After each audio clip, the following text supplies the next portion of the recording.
Coulomb's law of electrostatic. Coulomb's law of electrostatic দেখার আগে আমরা একটু ফ্ল্যাশব্যাকে যাব, গ্র্যাভিটেশনাল লটা একটু দেখবো, ঠিক আছে। গ্র্যাভিটেশনাল ল বা গ্র্যাভিটেশনাল ফোর্স যেটা তোমরা ক্লাস 11-এ পড়েছ, সেখানে কি ছিল, যদি দুটো মাস m1 and m2 থাকে, তাদের মধ্যে যদি ডিস্টেন্স r হয়, তাহলে তাদের মধ্যে অ্যাট্রাকশন ফোর্স যেটা হবে সেটা কি হবে, g into m1 m2 by r square r cap. এখানে এফ এর ডাইরেকশন হচ্ছে r ক্যাপ ডাইরেকশন বরাবর। কি ছিল যে দুটো মাস যদি m1 and m2 থাকে, তাদের মধ্যে যদি ডিস্টেন্স r হয়, তাহলে গ্র্যাভিটেশনাল অ্যাট্রাকশন ফোর্স প্রপোর্শনাল কি হয়, মাস দুটোর গুণফলের সাথে সমান, প্রোডাক্টের সাথে সমান, এবং অ্যাট্রাকশন ফোর্স তাদের মধ্যে যে ডিস্টেন্স আছে তার স্কোয়ারের সাথে ইনভার্সলি প্রপোর্শনাল। এই প্রপোর্শনালটাকে ওঠানোর জন্য যে কনস্ট্যান্টটা ব্যবহার করা সেটা হলো গ্র্যাভিটেশনাল কনস্ট্যান্ট ক্যাপিটাল জি, আর আর কে হচ্ছে unit vector along the line r. এটাকে নিউটন ল বলা হয়। এর সাথে কুলম্বস ল অফ ইলেকট্রোস্ট্যাটিক এর কিছুটা সিমিলারিটি আছে স্ট্রাকচারে, সেই স্ট্রাকচারের সিমিলারিটিটা আমরা দেখব। কুলম্বস ল ইলেকট্রোস্ট্যাটিক, এগুলো ডায়াগ্রামটা দেখি আমরা। দুটো পজিটিভ চার্জ আছে, পজিটিভ চার্জ মানে লাইক চার্জ, লাইক চার্জের মধ্যে কি থাকবে, রিপালশন ফোর্স থাকবে। তাহলে এই চার্জটার উপর এই চার্জের জন্য রিপালশন ফোর্সটা কোন দিয়ে কাজ করবে, এই দিয়ে কাজ করবে। আবার এই চার্জের ওপর এই চার্জের জন্য রিপালশন ফোর্স এই দিয়ে কাজ করবে। একই রকমভাবে যদি দুটো নেগেটিভ চার্জ থাকে, তাদের মধ্যেও একই রকমভাবে রিপালশন ফোর্সটা বাইরের দিয়ে কাজ করবে, এই চার্জের ওপর এই দিকে, এই চার্জের ওপর এই দিকে। কিন্তু যদি দুটো আনলাইক চার্জ থাকে, মানে একটা পজিটিভ একটা নেগেটিভ চার্জ থাকে, তাদের মধ্যে কি ফোর্স কাজ করে, অ্যাট্রাকশন ফোর্স কাজ করে। অ্যাট্রাকশন ফোর্সটা কোন দিয়ে কাজ করবে, এই চার্জের উপর অ্যাট্রাকশন ফোর্স এই দিয়ে কাজ করবে, এই চার্জের উপর অ্যাট্রাকশন ফোর্স এই দিয়ে কাজ করবে। এবার কুলম্বস লয়ে বলা হয়েছে যে এই যে ফোর্স হবে, দুটো চার্জ যদি Q1 Q2 থাকে, তাহলে তাদের মধ্যে অ্যাট্রাকশন ফোর্স যেটা হবে সেটা প্রপোর্শনাল কি হবে, চার্জ দুটোর যে স্কেলার কোয়ান্টিটি তাদের প্রোডাক্টের সাথে সমানুপাতিক বা প্রপোর্শনাল, এবং চার্জ দুটোর মধ্যে ডিস্টেন্স r হয়, তাদের মধ্যে যে অ্যাট্রাকশন ফোর্স বা রিপালশন ফোর্স থাকবে, সেই রিপালশন ফোর্স বা অ্যাট্রাকশন ফোর্স হবে তাদের ডিস্টেন্সের স্কোয়ারের সাথে ইনভার্সলি প্রপোর্শনাল। এবার এই দুটো ফর্মুলাকে যদি আমরা একসাথে লিখি, তাহলে কি হবে, এ proportional to Q1 Q2 by r square. এইবার এটাকে যদি আমরা প্রপোর্শনালটাকে যদি সরিয়ে নিতে চাই, তাহলে একটা কনস্ট্যান্ট লিখতে হবে k, ঠিক আছে। তাহলে F equals to K Q1 Q2 by r square. Gravitational মতো এখানে ক্যাপিটাল কে এর জায়গায় কি লেখা ছিল, গ্র্যাভিটেশনালে জি লিখেছিলাম, ঠিক আছে। এই কে কে বলা হয় স্ট্যাটিক ফোর্স কনস্ট্যান্ট। এবার কে এর ভ্যালু ইউনিট অনুযায়ী চেঞ্জ হবে, মিডিয়াম অনুযায়ী চেঞ্জ হবে, কারণ ইউনিটের ক্ষেত্রেও কে এর ভ্যালুটা চেঞ্জ হয়। আর ইউনিট মানে that is CGS and SI. আর যদি কোনো মিডিয়াম থাকে, মিডিয়ামের উপর কি হবে না, এই ফোর্সের উপর কিছুটা এফেক্ট পড়বে। মিডিয়াম মানে যে চার্জ দুটো কোন মিডিয়ামে রাখা আছে, তারা কি এয়ারে আছে, না তারা ওয়াটারের মধ্যে আছে, না কোনো সলিড মেটেরিয়ালের মধ্যে আছে, এর উপর ডিপেন্ড করবে যে কে এর ভ্যালুটা। তো সেটাকে আমরা দেখবো কিভাবে চেঞ্জ হয়। নর্মালি কি হয় না, কে ইকুয়ালস টু এই ফর্মে লেখা হয় 1/4π/0, যার ভ্যালু হচ্ছে 9 × 10⁹ newton metre square per coulomb square. এই সাইলন জিরোকে বলা হয় permittivity of free space SI ইউনিটে, ঠিক আছে। এই ভ্যালুটা হচ্ছে এসআই ইউনিটের জন্য। আর এই কে এর ভ্যালুটা এটা ভ্যালিড হচ্ছে ফ্রি স্পেসের জন্য। ফ্রি স্পেস মানে কোনো মিডিয়াম ছাড়া। তাহলে ফর্মুলাটা কি হবে, কুলম্ব লয়ের ফর্মুলাটা হয়ে যাবে F equals to 1/4π/0 Q1 Q2 by r square. এই ফর্মটা মনে রাখতে হবে আমাদের। এটা নর্মালি ভ্যালিড হচ্ছে ফ্রি স্পেসের জন্য। আর হচ্ছে যেহেতু এয়ারের ডেন্সিটি খুবই কম, এয়ারের ক্ষেত্রেও এই ফর্মুলাটা নর্মালি ব্যবহার করা হয়। কখনো এয়ারের ক্ষেত্রে যদি বলা থাকে, যদি কিছু স্পেসিফিক না বলা থাকে, তাহলে আমরা এয়ারের জন্য এই ফ্রি স্পেসের ফর্মুলাটা ব্যবহার করব। কুলম্ব লয়ের এই ফর্মুলাটা তোমরা যেমন গ্র্যাভিটেশনের জন্য মনে রেখেছিলে গ্র্যাভিটেশন লয়ের ফর্মুলা, এবং কুলম্ব লয়ের জন্য এই ফর্মুলাটা তোমাদের মনে রাখতে হবে। F equals to 1/4π/0 Q1 Q2 by r square. এটা আমরা স্কেলার ফর্মে অনলি লিখছি ফোর্সের ভ্যালুটা, ডাইরেকশন কি হবে সেটা আমরা পরে দেখব।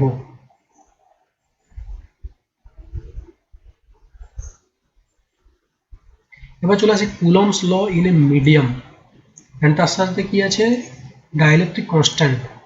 ডাইলেকট্রিক কনস্ট্যান্টটা কি আমরা পরে দেখছি। Coulomb's law in a medium, আমরা মিডিয়ামের ক্ষেত্রে নর্মালি কি হয়, এয়ার যদি হয়, এয়ার বা ফ্রি স্পেস যেটা আমি বললাম, তার ক্ষেত্রে আমরা নর্মালি লিখে থাকি 1/4πε0 Q1 Q2 by r square.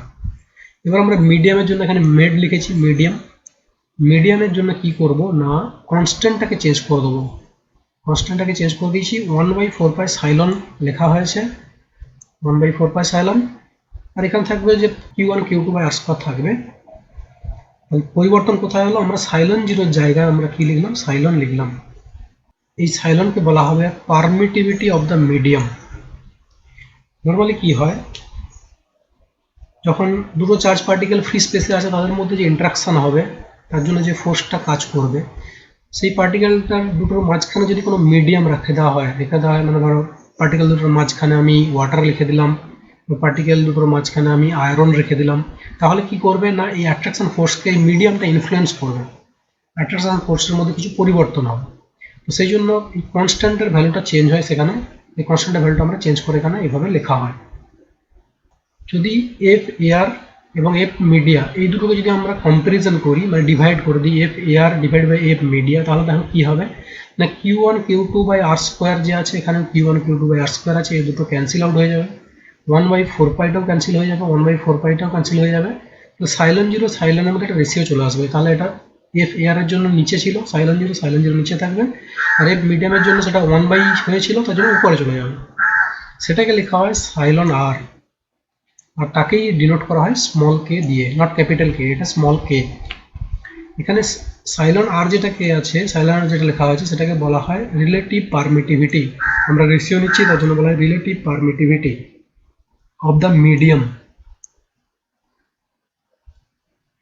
কে বলা হয় dielectric constant of the medium, K এর নাম হচ্ছে dielectric constant of the medium. আমরা যখন পরে ফিউচারে ক্যাপাসিটর পড়ব তখন আমরা ডাইলেকট্রিক কনস্ট্যান্টের ব্যাপারে ডিটেলস আরও জানবো, এখন এই পর্যন্তই যথেষ্ট, ঠিক আছে। তাহলে ফর এ মিডিয়াম আমরা যদি এই রিলেশনটা যদি একটু ভেঙে লিখি F air by F media, তাহলে এফ মিডিয়া ইকুয়ালস টু কি হবে, F air divided by K, মিডিয়াটা এখানে চলে যাবে, কেটা এখানে চলে আসবে, তাহলে for medium F media equals to F air by K. এই কে এর ভ্যালু ইন ভ্যাকুয়ামের ক্ষেত্রে 1 হয়, দেখো 1 হলে এফ এয়ার এফ মিডিয়া দুটো সমান হয়ে যাবে। এয়ারের ক্ষেত্রে কে এর ভ্যালু হয় 1.00054, তাহলে দেখছো কতটা ক্লোজ ভ্যাকুয়ামের সাথে, তার জন্য এয়ারের সাথেও একই ফর্মুলা ইউজ করা হয় ভ্যাকুয়ামের সাথে যেটা ইউজ করি আমরা। কে ইন ওয়াটার যদি হয় 80 হয়, ঠিক আছে।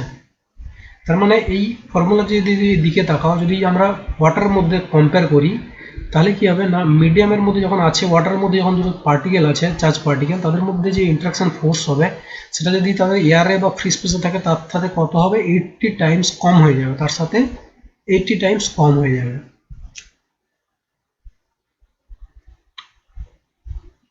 Coulomb's law in vector form, দেখো দুটো চার্জ আছে Q1 Q2, দুটোই পজিটিভ চার্জ, তাদের মধ্যে কি থাকবে রিপালসিভ ফোর্স কাজ করবে। তাহলে Q1 এর উপর আমরা দেখি Q1 এর উপর কি ফোর্স কাজ করছে, এফ এদিকে কাজ করবে, আর এটা হচ্ছে আর যে ভেক্টর তার হচ্ছে ইউনিট ভেক্টর আর ক্যাপের ডাইরেকশন এইদিকে ধরা হয়েছে। তার মানে এফটাকে আমরা কি লিখবো, F vector equals to constant proportional constant K Q1 Q2 by r square into r cap. এবার এই ভেক্টর ফর্মে আমরা যখন প্রবলেম করব তখন আমরা ডিটেলস আমরা ইউজ করব কিভাবে ভেক্টর ফর্ম ইউজ করতে হয়।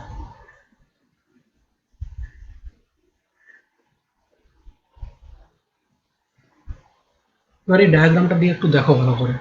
প্রথমে 1 নম্বরে কি আছে, দুটো চার্জ আছে Q1 Q2, দুটোই হচ্ছে পজিটিভ চার্জ, তাদের মধ্যে ডিস্টেন্স r, ঠিক আছে।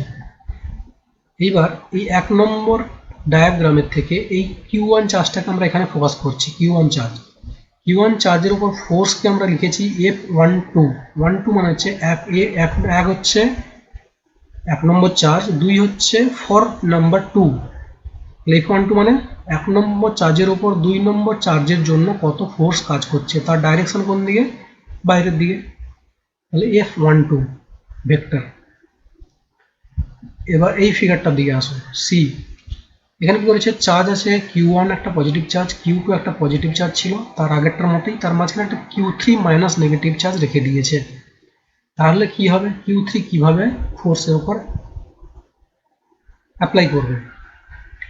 এই ডায়াগ্রামতে চলে আসো ডিতে। দেখো আমরা 1 নম্বর চার্জের উপর ফোকাস করছি, Q1 এর উপর। Q1 এর উপর দেখো আগের মতোই F1 and 2 কাজ করছে, সেটা কোন দিকে, বাইরে দিয়ে কাজ করবে। F1 and 2 মানে 1 নম্বর চার্জের উপর 2 নম্বর চার্জের জন্য ফোর্স। এবার 3 নম্বর চার্জ একটা আছে এখানে, এই 3 নম্বর চার্জটা নেগেটিভ, সেটা কি হবে, অ্যাট্রাকশন ফোর্স, মানে এই দিকে ডাইরেকশনে কাজ করবে। তার মানে F13 মানে 1 নম্বর চার্জের উপর 3 নম্বর চার্জের জন্য ফোর্স কত, F13, সেটা ভেক্টর, তার ডাইরেকশন এই দিকে।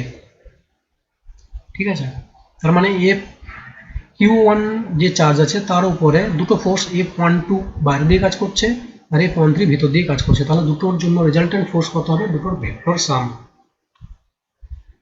এবার এখানে একটা ডায়াগ্রামের দিকে তাকাও, ই ডায়াগ্রামের দিকে। Q1 Q2 দুটো চার্জ আছে, দুটোই পজিটিভ। Q3 কে এখানে রেখে দেওয়া হয়েছে, Q3 না সরি Q4 চার্জকে এখানে রেখে দেওয়া হয়েছে, নেগেটিভ চার্জ। নেগেটিভ চার্জ কি করবে, এর উপর অ্যাট্রাকশন ফোর্স দেবে, এর উপর অ্যাট্রাকশন ফোর্স দেবে। তাহলে Q1 এর উপর ফোকাস করছি আমরা। Q1 এর উপর কি কি ফোর্স আছে, তাহলে F12 এই দিয়ে কাজ করছে আর F14 কোন দিয়ে কাজ করবে, এই দিয়ে কাজ করবে, কারণ এটা অ্যাট্রাকশন ফোর্স। তার মানে টোটাল ফোর্সটা কি হবে, এই দুটো ফোর্স যে আছে তাদের ভেক্টর সাম। দুটো ফোর্সের ডাইরেকশন কিরকম না, এর অপোজিট ডাইরেকশনের সাথে থিটা অ্যাঙ্গেলে এই ফোর্সটা কাজ করছে, তাদের সাথে যেভাবে ভেক্টর আমরা সাম করে থাকি সেভাবে আমরা ভেক্টর সাম করলে টোটাল ফোর্স পাবো।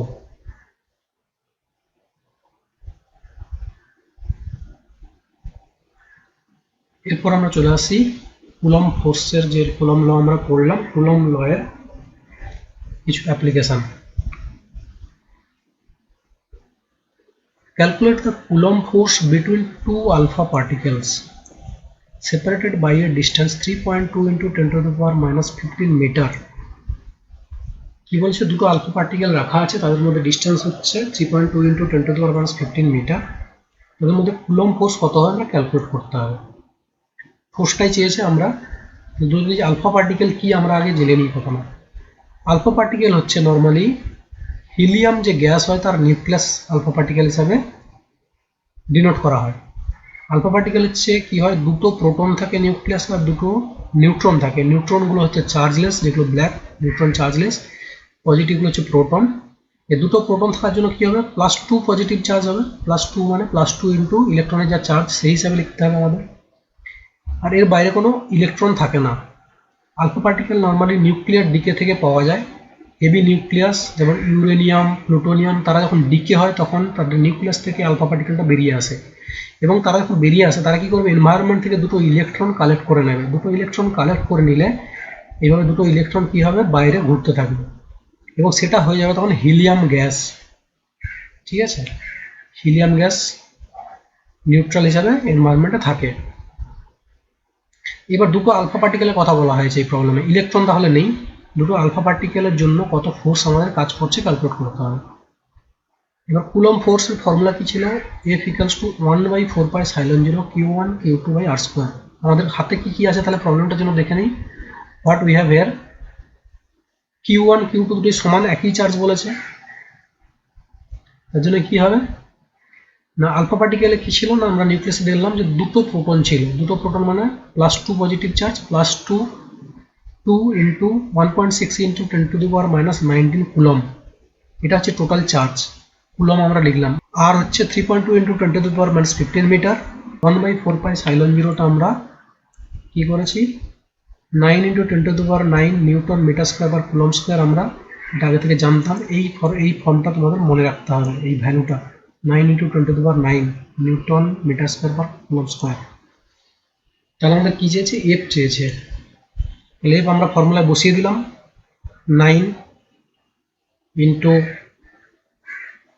10 to the power 9 newton metre square বা কুলম্ব স্কোয়ার। এটা ছিল 1/4π∼0 ভ্যালু, এই ভ্যালুটা ইন্টু Q1 এটা, Q2 এটা, দুটোর ভ্যালু একই, ডিভাইড বাই আর হচ্ছে এটা তার স্কোয়ার।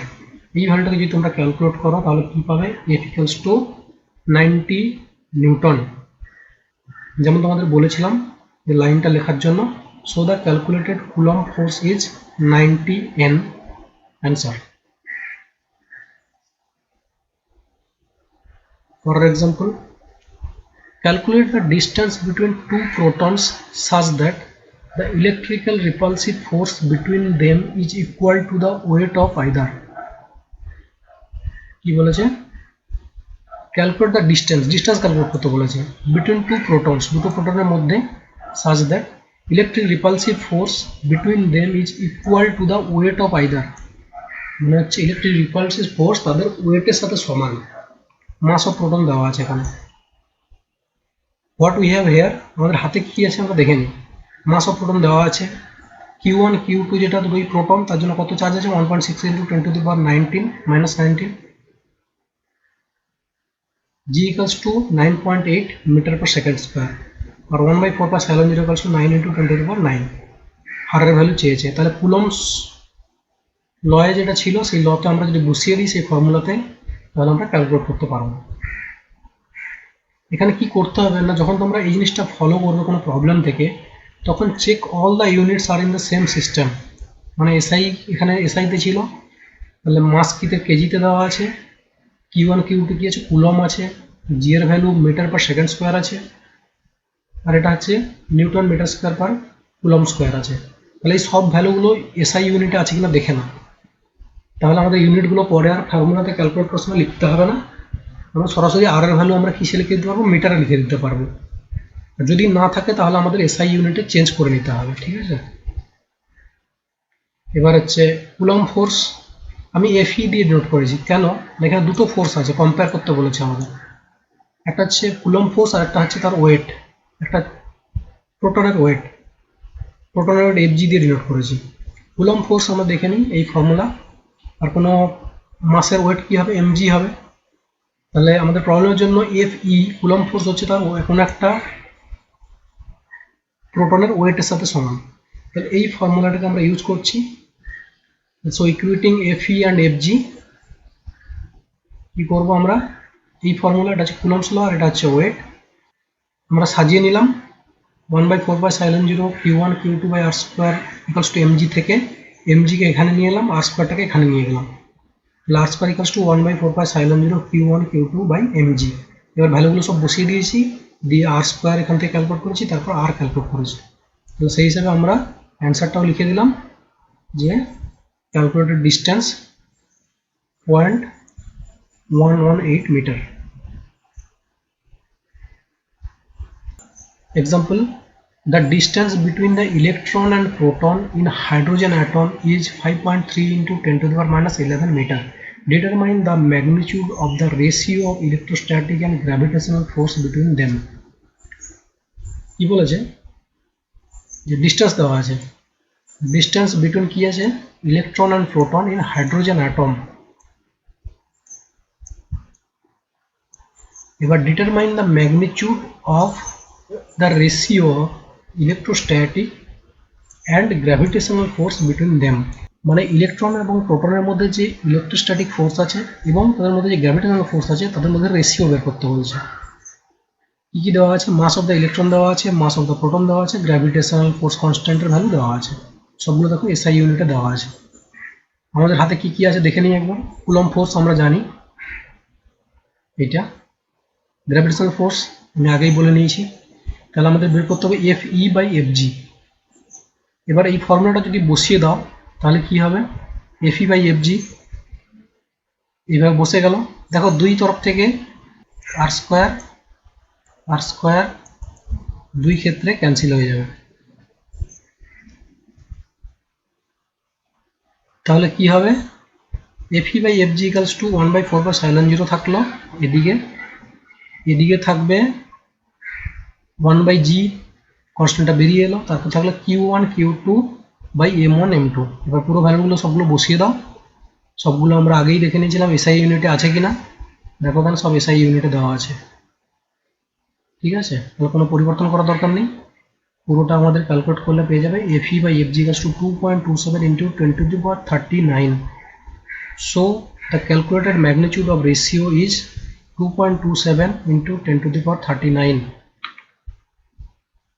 এখানে একটা জিনিস খুব ভালো করে দেখো যে এই ভ্যালুটা কত বড়, 10 to the power 39 অনেক বড়। তার মানে ইলেকট্রিক ফোর্সটা হচ্ছে গ্র্যাভিটেশনাল ফোর্সের থেকে অনেক বেশি পাওয়ারফুল। তাই নর্মালি প্রবলেম করার সময় যখন চার্জ পার্টিকেল ইন্টারাকশন করা হয় গ্র্যাভিটেশনাল ফোর্সটাকে আমরা ইগনোর করি, কারণ গ্র্যাভিটেশনাল ফোর্সের ভ্যালুটা অনেক ছোট। For example, two identical metal spheres having equal and similar charges repel each other with a force 103 Newton when they are placed 10 centimeter apart in a medium of dielectric constant 5. Determine the charge on each sphere.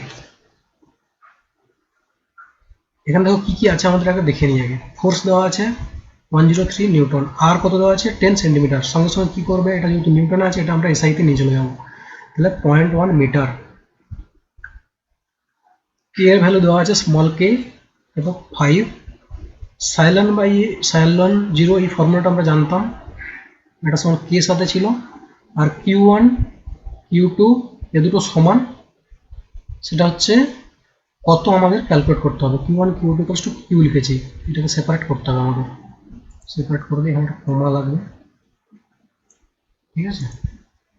এবার so the coulomb force in the medium কি আছে, F equals to 1/4 pi epsilon Q1 Q2 by r square. এই ফর্মুলাটা সাইলন 0 জায়গায় সাইলন হয়ে যাবে যেহেতু medium আছে, এখানে আমরা চেঞ্জ করে লিখলাম 1/4 পাই সাইলন 0 কে।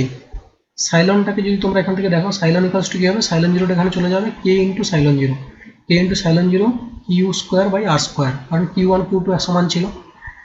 এবার 1/4 পাই সাইলন 0 ভ্যালু আমরা জানি, তাহলে এই ফর্মুলা থেকে আমরা লিখলাম 103 equals to 9 into 10 to the power 9, এটা হচ্ছে 1/4 বাই সাইলন 0 এর ভ্যালু ইন্টু 1/k, 1/k হচ্ছে 1/5 ইন্টু কিউ স্কোয়ার বাই 0.1 এর হোল স্কোয়ার। এখানে যদি কিউটাকে ক্যালকুলেট করো তাহলে কি আসবে 2.39 into 10 to the power -5 coulomb. তাহলে show the charge on each sphere is 2.39 into 10 to the power -5 coulomb.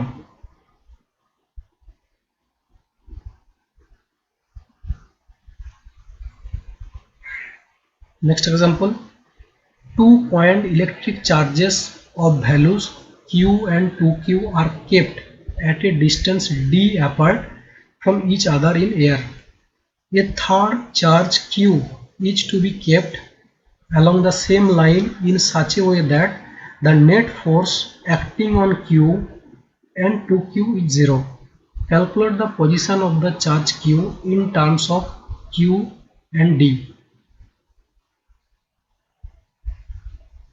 এখানে যখন তোমরা প্রবলেম পড়বে তখন কি করবে, আন্ডারলাইন করবে যে কি কি জিনিসগুলো ইম্পর্টেন্ট দেওয়া আছে। প্রথমে 2 পয়েন্ট ইলেকট্রিক চার্জেস আছে, তাদের ভ্যালু হচ্ছে একটা হচ্ছে কিউ একটা হচ্ছে 2q, আর kept at a distance d apart from each other in air. A third charge Q একটা থার্ড চার্জ আছে, is to be kept along the same line in such a way that the net force acting on q and 2q is 0. Calculate the position of charge capital Q in terms of small q and d.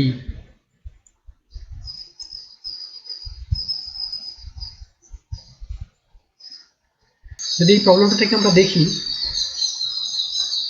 তাহলে একটাই possible diagram হতে পারে, সেটা আমি দেখাচ্ছি কি রকম ডায়াগ্রামটা হতে পারে। যেখানে কি আছে কিউ অ্যান্ড 2q আমরা ধরে নিলাম যে পজিটিভ চার্জ এবং ক্যাপিটাল কিউটা হচ্ছে negative charge. only then the net force on q and 2q will be 0 in presence of q. উপরের প্রবলেমটা থেকে আমাদের একটাই ডায়াগ্রাম পসিবল, এই ডায়াগ্রামটা কিভাবে পসিবল একবার লক্ষ্য করো। এই প্লাস কিউ যে চার্জটা আছে আর এখানে প্লাস 2q চার্জ আছে, তাদের মাঝখানে যে আছে সেটা হচ্ছে মাইনাস কিউ চার্জ রেখেছি। এই প্লাস কিউর উপর ফোর্স কি হবে, এই প্লাস 2qর জন্য ফোর্স হবে এই বাইরের দিকে ডাইরেকশানে, আর এই প্লাস কিউর উপর এই মাইনাস কিউ চার্জের জন্য কোন ফোর্স কাজ করবে? এইদিকে ফোর্সটা কাজ করবে +2q এর উপর। দেখো +2q এর উপর ফোকাস দাও। এদিকে কি হবে? এদিকে ফোর্সটা কাজ করবে আর এইদিকে ফোর্সটা কাজ করবে। দুটো ফোর্স দুই দিকে অপোজিট ডাইরেকশনে কাজ করবে, তাদের ক্ষেত্রে ব্যালেন্স করা সম্ভব, মানে টোটাল ফোর্স 0 হওয়া সম্ভব, যেটা প্রবলেমে বলা হয়েছে। এবার এই একটাই অ্যারেঞ্জমেন্ট যেটা পসিবল সেটা থেকে আমরা ক্যালকুলেট করার চেষ্টা করব। For charge Q, repulsive force due to 2q is F12। আমরা এই ফর্মটা স্কেলার ফর্মে লিখেছি। F12 মানে 1 নম্বর চার্জের উপর 2 নম্বর চার্জের জন্য ফোর্স, সেটা হচ্ছে 1/4π0 q ইন্টু 2q/d স্কোয়ার। এদের মধ্যে ডিস্টেন্স হচ্ছে d। টুয়ার্ডস লেফট, এটা হচ্ছে এই ডাইরেকশনে কাজ করছে। And attraction force due to q charge কি হবে? F13 1 নম্বর চার্জের উপরে 3 নম্বরের জন্য ফোর্স, সেটা কত হবে? 1/4π0 small q into capital Q divided by r square. এটা কোন দিকে কাজ করবে? টুয়ার্ডস রাইট, এই ডাইরেকশনে কাজ করছে। এবার ফর চার্জ 2q এর উপর দেখে নাও।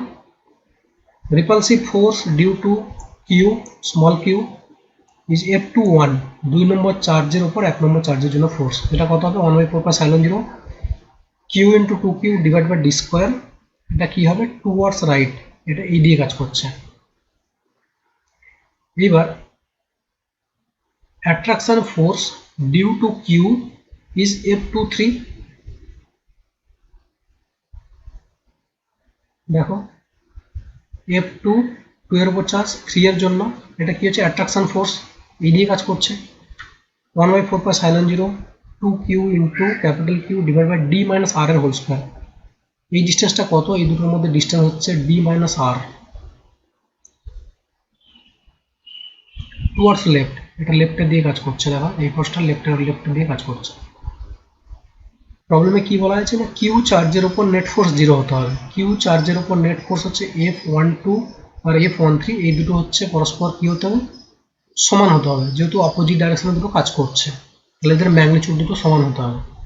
তাহলে F12 ইকুয়ালস টু F13, এবং 2q চার্জের উপরে যদি নেট ফোর্স 0 হতে হয় তাহলে কি হতে হবে? F21 এবং F23 এই দুটোকে সমান হতে হবে, কারণ দুটো ফোর্স অপোজিট ডাইরেকশনে কাজ করছে। F21 রাইট ডাইরেকশনে কাজ করছে আর F23 লেফট ডাইরেকশনে কাজ করছে। তার মানে আমাদের প্রবলেম থেকে কি হবে? F12 ইকুয়ালস টু F13 এবং F21 ইকুয়ালস টু F23। তাহলে এই দুটোকে সমান করে দাও, এই দুটোকে সমান করে দাও, দিয়ে কি আসে আমরা দেখি।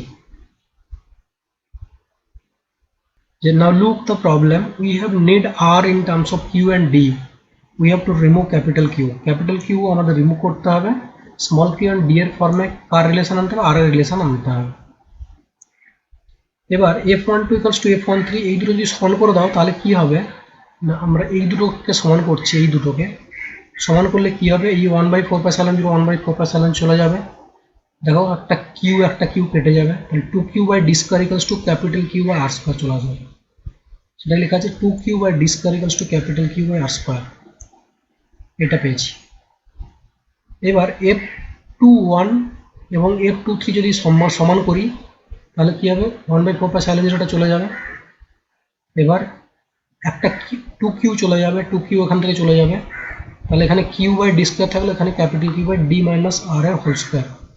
তাহলে এই রিলেশনটা পেলাম, q/d square equals to small q/d square equals to capital Q by d minus r এর হোল স্কয়ার। এই রিলেশনটা পেলাম। এবার এই দুটো রিলেশন থেকে আমাদের r বের করতে হবে, এই ক্যাপিটাল Q কে সরিয়ে দিতে হবে। কিভাবে করতে পারি না, ইকুয়েশন 5 আর ইকুয়েশন 6 কে যদি আমরা ডিভাইড করে দিই তাহলে দেখো ওটা ক্যাপিটাল কিউটা কেটে যাচ্ছে। এই দুটো ইকুয়েশনকে যদি 5 এবং 6 কে যদি আমরা ডিভাইড করি তাহলে এই লেফট সাইডে কি থাকলো? 2 থাকলো, 2q/d স্কয়ার q/d স্কয়ার, তাহলে 2 বেঁচে থাকলো 2/1। রাইট সাইডে কি থাকবে? এইদিকে থাকবে 1/r স্কয়ার আর এইদিকে থাকবে 1/d minus r whole square, তাহলে এটা উপরে চলে আসবে। তাহলে এই অ্যারেঞ্জমেন্টটা হবে। ফাইনালি এবার এখান থেকে যদি আমরা সাজিয়ে নিই d minus r whole square equals to 2r square, এখান থেকে d minus r equals to plus minus r minus plus √2r হবে। ঠিক আছে, এবার দেখো আমরা আরটাকে এই দিকে নিয়ে চলে এসেছি, নিয়ে এসে কি করেছি 1 plus minus √2 equals to d, এখান থেকে আর equals to d by 1 plus minus √2। এবার প্লাস সাইন নিয়ে ক্যালকুলেট করে দেখছি, প্লাস সাইন নিয়ে যদি ক্যালকুলেট করো আর ইকুয়ালস টু কী হবে ডি বাই 1 প্লাস √2। একে যদি আমরা যদি আর সিম্পলিফাই করি এইভাবে স্টেপ বাই স্টেপ, সেটা তোমরা জানো কীভাবে সিম্পলিফাই করতে হয়।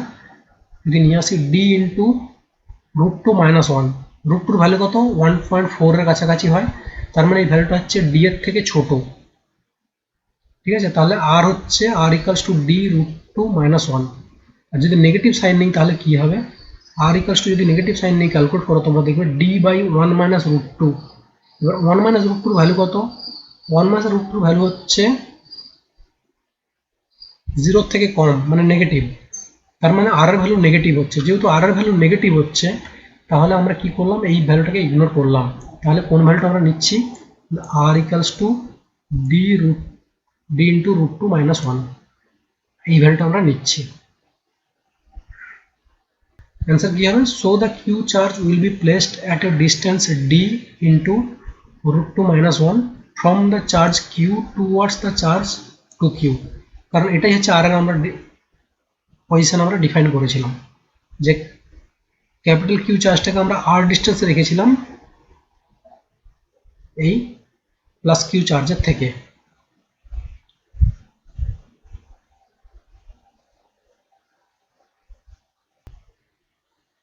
Thank you very much.